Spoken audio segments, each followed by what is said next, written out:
দেখতে দেখতে চলে আসলাম কালীঘাট মন্দিরে, কারণ আজকে হচ্ছে অনিন্দিতার বার্থডে। তো সেই জন্য প্রথমে মাকে স্মরণ করি, আজকের দিনটা শুরু করবে, ওর ইচ্ছা ছিল। তো চলো, আমাকে বললো চলো গাড়ি করে নিয়ে চলো, আমিও বললাম তো চলো, অসুবিধা তো নেই। তবে হ্যাঁ, কালীঘাট মন্দিরে এখনও তোমরা যারা যাওনি তারা কিন্তু চলে যাও, খুব সুন্দরভাবে কালীঘাট মন্দিরটা সাজিয়েছে।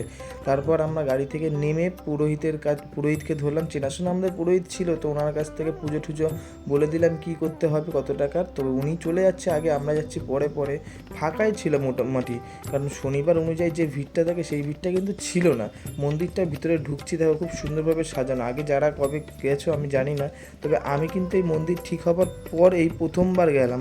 মন্দির ঠিক হয়েছে অনেক দিন আগে, কিন্তু আমি এই প্রথমবার পুজো দিতে ঢুকলাম। ঢুকে দেখো মোটামুটি ভিড়, শনিবার অনুযায়ী কিন্তু সেই ভিড়টা ছিল না। সত্যি বলতে আমরা ভেবেছিলাম হয়তো খুব ভিড় হবে, কিন্তু সেরকম ছিল না। তো যাই হোক, ব্রাহ্মণ চলে গেছিলো, আমাদের বললো তোমরা লাইন দিয়ে দাঁড়াও।